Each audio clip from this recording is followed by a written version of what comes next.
O nosso último tópico aqui sobre controle de estímulos, nessa última parte, é encadeamento de respostas. O que não é bem controle de estímulos, mas depois que a gente aprende sobre estímulo discriminativo e controle de estímulos, fica mais fácil a gente entender como que acontece o encadeamento de respostas. Vamos começar com um exemplo. Imagina um bloco que é estímulo discriminativo, a ocasião na qual uma criança pega esse bloco e ela tem como reforço a manipulação do ambiente físico, né? O objeto vem para a mão dela, ela pega, vem automaticamente reforço. Só que o objeto em mãos, o bloco nas mãos dela, é estímulo discriminativo para ela colocar esse bloco na pilha. E aí, quando ela faz isso, tem algo que não tinha antes, que é uma pilha de blocos, né? Os blocos ficam empilhados. E isso reforça o comportamento de empilhar. Percebam, aqui a gente tem uma situação em que a consequência de um comportamento, a consequência da emissão de uma resposta, é SD, é estímulo discriminativo, é condição para ela emitir outras respostas. Outra resposta, né? Isso é o que a gente chama de encadeamento de respostas, encadeamento, cadeias comportamentais. Uma situação na qual uma resposta emitida produz uma consequência reforçadora, que por sua vez é, ao mesmo tempo, consequência reforçadora para uma resposta, mas estímulo discriminativo, situação, condição para outra resposta acontecer. Então, a definição do Catani aqui é de que o encadeamento de resposta, ou como ele escreveu lá, cadeias comportamentais, são sequências de operantes discriminados, tais que as respostas durante um estímulo são seguidas por outros estímulos que reforçam aquelas respostas e estabelecem a ocasião para as próximas respostas. Vamos ver aqui outros exemplos. Né? A gente tem uma situação, uma condição em que o estímulo discriminativo é um objeto distante. Ele serve de contexto, né, de situação, na qual, se você olhar, prestar atenção, você vê uma placa. Você estava dirigindo, aí você tem lá aquele distante, você olha, aí você, né, conseguir ver a placa é a consequência reforçadora. Mas essa placa, ela é ao mesmo tempo discriminativa para você emitir a resposta de ler. E aí você consegue chegar onde você quer, que é a consequência reforçadora. Então, uma resposta aqui, ela produz uma consequência e facilita a ocorrência de outra. Facilita no sentido de que proporciona reforçadores para outra resposta. Isso é uma das formas que a gente estuda a atenção e a análise do comportamento. Né? A atenção seriam respostas precorrentes que a gente exibe que criam condições, produzem reforçadores que se tornam estímulo discriminativo para que outros comportamentos sejam mais eficazes. Você consegue ler a placa sem olhar fixamente para ela, sem prestar atenção nela? Consegue, mas a probabilidade disso ser bem sucedido é muito baixa, é muito pequena. Então esse comportamento facilita a ocorrência desse outro. É um tipo de cadeia comportamental, um tipo de encadeamento de resposta. Dá para a gente analisar a atenção desse jeito. Um outro jeito é como a gente analisou lá em discriminação operante, né? O estímulo correlacionado com o reforço é aquele que controla a nossa atenção. Aqui, a atenção é analisada de uma outra forma. Agora vamos ver esse outro exemplo. Você encontra uma porta fechada e aí, nessa situação, você se lembra da chave. Porta fechada, se você a chave abrir, você se lembra da chave. Lembrar da chave, ou seja, uma resposta privada que você emitiu, é condição para que você procure ela, né? E aí você encontra a chave no bolso.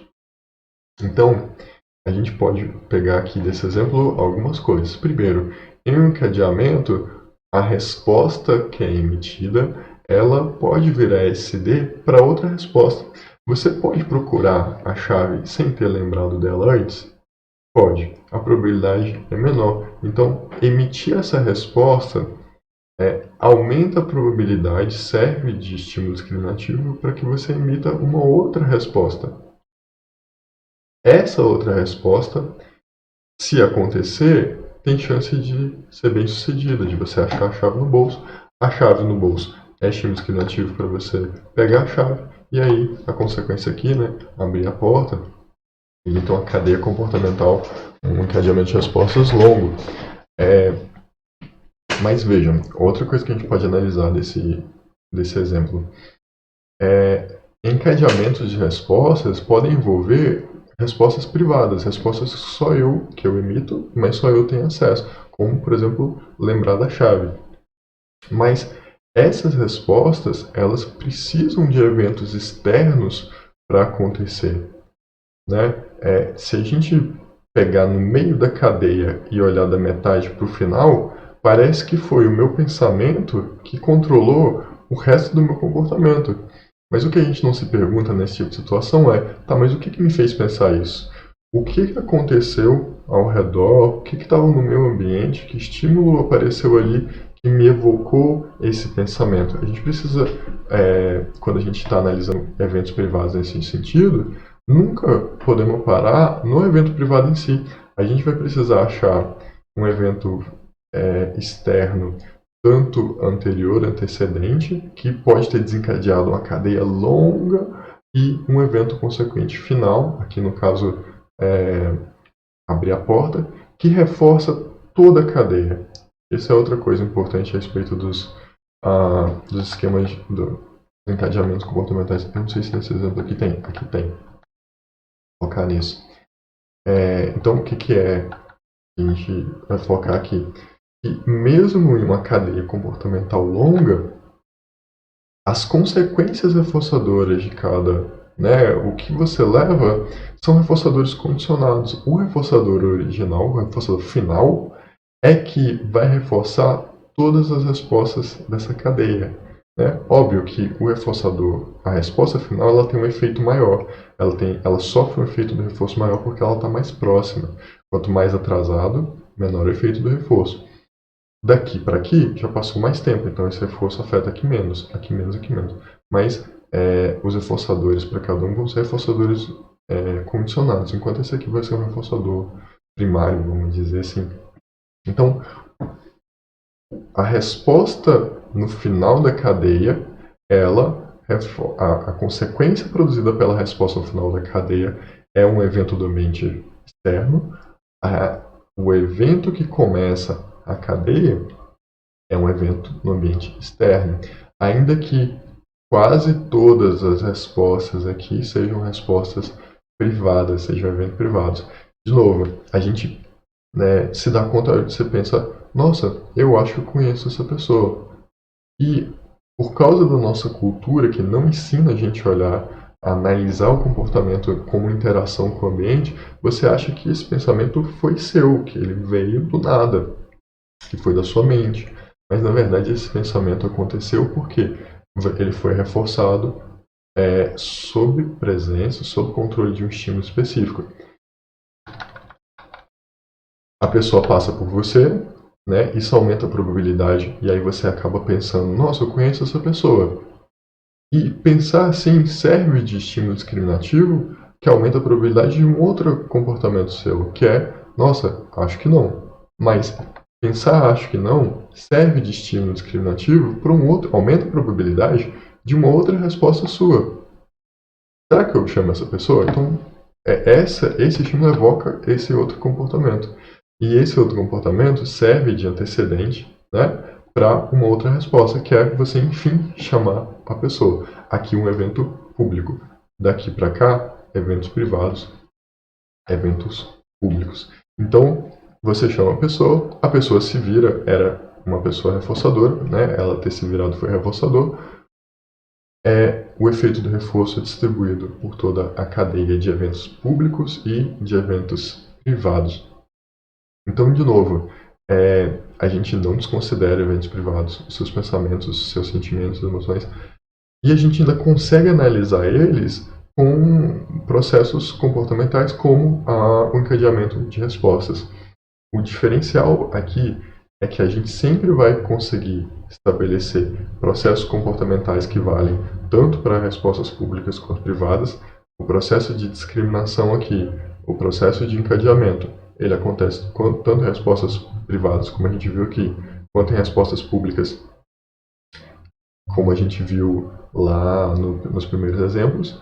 E ele também, a gente tem como diferencial aqui o fato de que a gente consegue achar no ambiente externo eventos que estão relacionados com essa resposta. A gente precisa da interação com o ambiente, principalmente o ambiente externo. A gente não é um ser encerrado em si mesmo, né? As coisas que estão acontecendo ao nosso redor nos afetam muito. A nossa cultura que não ensina a gente a prestar atenção nessas coisas, e agora vocês estão aprendendo a prestar atenção nessas coisas. Então, um exercício muito interessante dá para você fazer. Quando você perceber que você teve um pensamento, se pergunta: que evento me levou a ter esse pensamento? E aí você pode, tá, mas eu pensei nisso porque eu lembrei daquilo. Eu lembrei daquilo por causa daquilo outro. E eu lembrei daquilo outro porque eu senti o cheiro de alguma coisa aqui. Na medida em que você começar a treinar, a fazer esse rastreamento desse encadeamento de respostas, você começa a se perceber mais e a perceber como o ambiente te influencia, como as coisas que estão acontecendo te afetam e você antes nem percebia.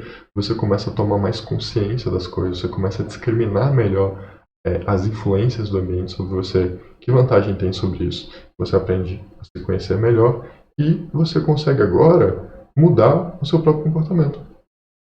Né? Se eu percebo uma influência do ambiente em mim, algo que eu não gosto, e agora eu percebo essa influência, eu posso tentar mudar essa influência de alguma forma. Se você nem percebe a influência, como que você vai mudar isso depois? Se você está achando que veio da sua cabeça, como que você vai mudar?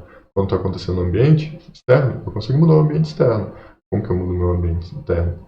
A partir da mudança do ambiente externo.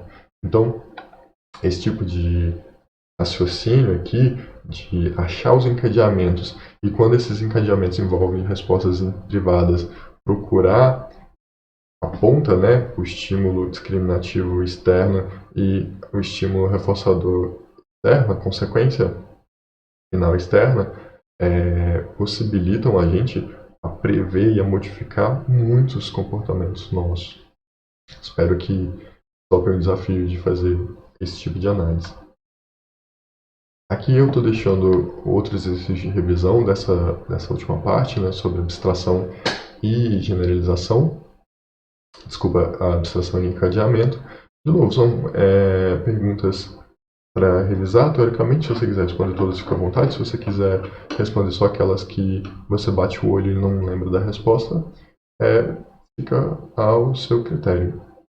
Mas todas as respostas aqui estão nessa aula, estão no material que foi indicado lá nas nossas referências. E aqui, então, a gente encerra o principal sobre a área de controle de estímulos. A partir da próxima aula, a gente vai analisar alguns casos, fazer exercícios de análise de casos para conseguir identificar esse controle de estímulos e processos relacionados com o controle de estímulos. E vamos também, depois disso, partir para uma outra área que é controle aversivo. Bons estudos para vocês.